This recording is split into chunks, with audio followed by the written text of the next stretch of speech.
तो गिरिराज सिंह का आपने बयान सुना, लेकिन गिरिराज सिंह का बयान के सार क्या है वो मैं आपको बताता हूं। तेजस्वी यादव ने एक ऐसा बयान दिया था जिस पर बिहार की सियासत इस वक्त पूरी तरह से गरमाई हुई है। ऐसा लग रहा है कि बिहार में कौन विवादित बयान देगा इसकी खोड़ सी मच गई है, और सवाल यह उठ रहा है कि कौन किसका मसीहा है। कुछ लोग हिंदू नेता जो है वो हिंदुओं के रक्षक बन रहे हैं, तो कुछ मुसलमानों के मसीहा बन रहे हैं, और ऐसा लग रहा है कि पूरी सियासत हिंदू बनाम मुसलमान हो गई है। पूरी खबर इस रिपोर्ट के जरिए बताते हैं।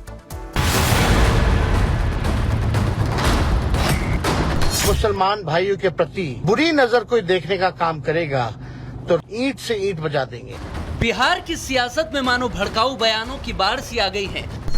एक के बाद एक नेता हैं कि जैसे रेस में लगे हैं, कौन कितना ज्यादा विवादित बयान दे सकता है। भड़काऊ बनाम भड़काऊ की सियासत में तेजस्वी का नाम भी जुड़ गया है, जो खुलेआम मुसलमानों के पक्ष में धमकी दे रहे हैं, जिस पर सियासी बवाल छिड़ गया है। जबकि इससे पहले ही बीजेपी सांसद के हिंदू बनना पड़ेगा वाले बयान पर अभी बवाल थमा भी नहीं था। हम सबको कहते हैं इलेक्शन में भी कि अररिया में रहना है तो हिंदू बनना होगा। कोई मुसलमान भाइयों के प्रति अगर बुरी नजर कोई देखने का काम करेगा तो राष्ट्रीय जनता दल और तेजस्वी यादव चुप बैठने वाला नहीं, ईंट से ईंट बजा देंगे। मेरी यात्रा में कहीं कुछ नहीं हुआ।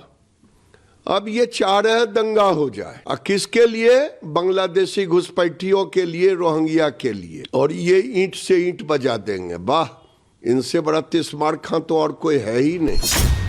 गिरिराज सिंह हिंदू स्वाभिमान यात्रा लेकर बिहार में निकले हैं, जिसके बाद प्रदीप सिंह गिरिराज सिंह बनाम तेजस्वी यादव की जंग दिख रही है, क्योंकि बिहार में 2025 में विधानसभा चुनाव है। क्या इसीलिए हिंदू मुसलमान पर सीधा घमासान हो गया है?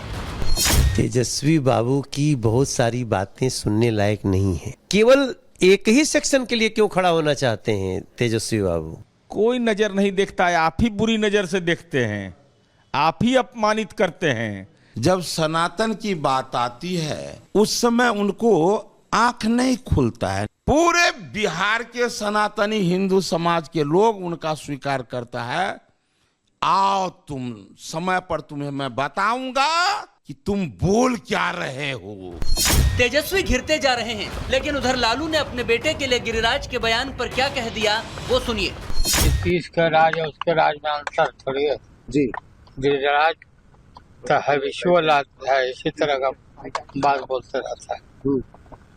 तो बस में है, हिंदू मुस्लिम सब रहेगा। बिहार में चुनाव आने वाला है और पड़ोसी राज्य झारखंड में आ चुका है। ऐसे में योगी के बटोगे तो कटोगे वाले फॉर्मूले को गिरिराज सिंह आगे बढ़ाने में लगे हैं। क्या इसीलिए तेजस्वी यादव अपना वोट बैंक साधने के लिए पलटवार में ईंट से ईंट बजाने की बात कह रहे हैं? Bureau report, Republic Bharat.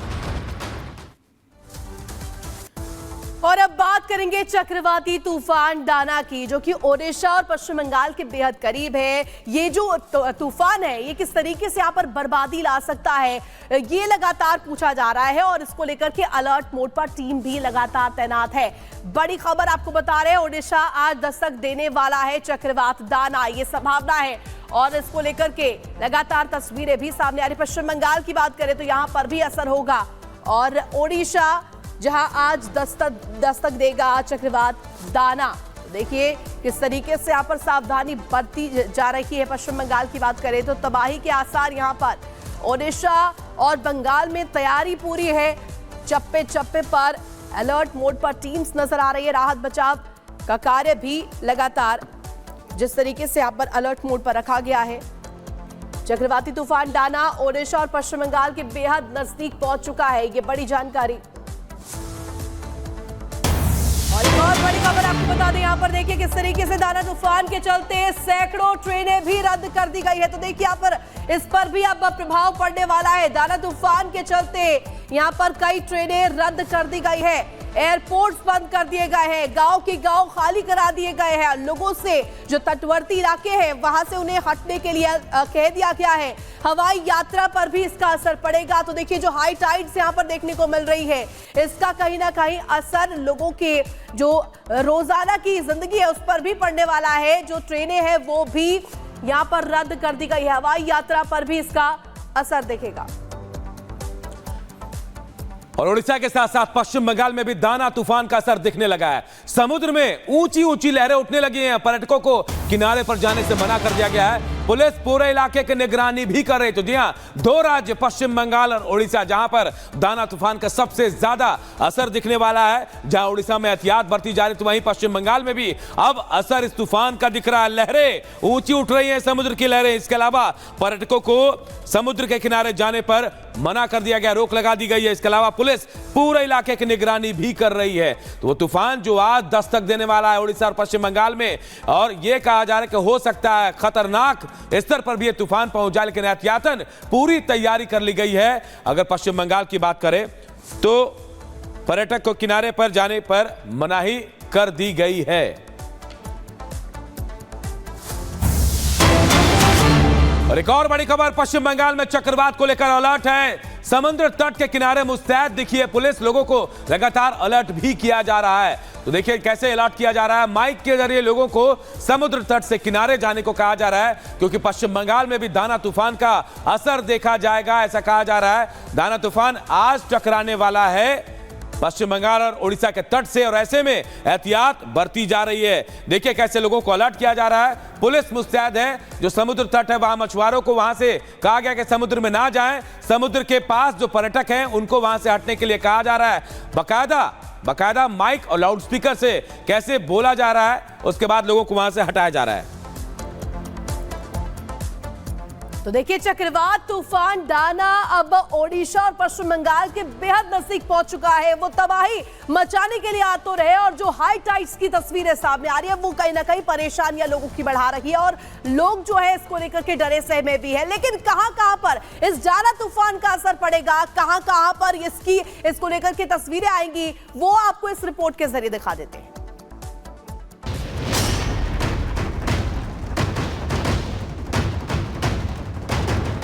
Odisha से बंगाल दाना करेगा बेहाल। दाना की आहट, तबाही होगी विकट। चक्रवाती तूफान दाना जैसे जैसे ओडिशा की तरफ बढ़ रहा है, उसने बंगाल से बिहार तक के लोगों की टेंशन बढ़ा दी है। कोलकाता में एयरपोर्ट बंद कर दिया गया है, उड़ानें रोक दी गई हैं। ओडिशा के कई जिलों के लोग सहमे हुए हैं, गांव के गांव खाली करा लिए गए हैं। यही नहीं, 14 जिलों के 10 लाख से ज्यादा लोगों को सुरक्षित जगहों पर पहुंचाया जा चुका है। तूफान दाना का सबसे ज्यादा खतरा ओडिशा में होने का अनुमान है, इसीलिए वहां तैयारी भी बढ़ी है। ऐसी परिस्थिति में हम जानो माल की रक्षा कैसे करें, यही हमारा पहला कर्तव्य है। मैं धन्यवाद दूंगा मोहन मांझी जी को, जो हमारे मुख्यमंत्री हैं, और तमाम उनके कैबिनेट के साथी और मंत्रियों को। सभी ने लगातार बैठकें ली हैं, और इन सभी डिस्ट्रिक्ट्स में एक एक मंत्री को भी अलॉट किया गया है। प्रशासनिक अधिकारी अलग से लगाए गए हैं इसको ओवरसी करने के लिए। पूरी के लिए 179 साइक्लोन शेल्टर होम्स बनाए गए हैं। जल्द ही तूफान के ओडिशा और पश्चिम बंगाल के तटों को पार करने की संभावना जताई जा रही है। इस दौरान 100 से 110 किलोमीटर प्रति घंटे की रफ्तार से हवाएं चलने की संभावना है। साथ ही इसकी गति 120 किलोमीटर प्रति घंटे तक हो सकती है। चक्रवाती तूफान दाना के संभावित प्रभावों को देखते हुए पूर्वी तटीय रेलवे के क्षेत्र में एहतियात के तौर पर कल तक कई ट्रेनों को रद्द करने का फैसला लिया गया है। ओडिशा सरकार ने खतरे के मद्देनजर स्कूलों की छुट्टी घोषित कर दी है। साथ ही पुलिस के आला अधिकारियों को हर हालात से निपटने के लिए तैयार रहने को कहा गया है। तैयारियां बहुत अच्छी चल रही हैं। पुलिस प्रशासन पूरे तरीके से मुस्तैद है आने वाले साइक्लोन को डील करने के लिए। 0 कैजुअल्टी हमारा ऑब्जेक्टिव है, हमारा टारगेट है, और हम पूरी तरीके से कॉन्फिडेंट हैं कि हम उसको अचीव करेंगे। उधर बंगाल में दाना की आहट को लेकर प्रशासन सतर्क है। कोलकाता एयरपोर्ट से उड़ानें रद्द कर दी गई हैं। आज शाम 6 बजे से कल सुबह 9 बजे तक सभी उड़ानें रद्द रहेंगी। यहां दोपहर बाद मौसम खराब होने का अनुमान है। 60 से 70 किलोमीटर की रफ्तार से हवाएं चल सकती हैं, इसीलिए ये फैसला लिया गया है। भारी बारिश की चेतावनी जारी की गई है। खुद सरकार जनता को भरोसा दे रही है कि वो हर परिस्थिति से निपटने के लिए तैयार है। हमारे कलकत्ता में सब पंपिंग स्टेशन एट टोज है, रेडी है। वहाँ का इलेक्ट्रिक सप्लाई ठीक रहे, इसके लिए CSC से लगातार हमारा कांटेक्ट है, और अगर रास्ता में पानी ना जमे इसके लिए बोरो का इंजीनियरिंग टीम और पंप ये रेडी रहे हैं। फिलहाल तूफान दाना का खतरा बंगाल से लेकर ओडिशा तक मंडरा रहा है। ऐसे कई राज्य हैं जिन पर सीधे तो नहीं, लेकिन इसका असर देखने को मिलेगा। यही वजह है कि तूफान ने लोगों के टेंशन बढ़ा दी है।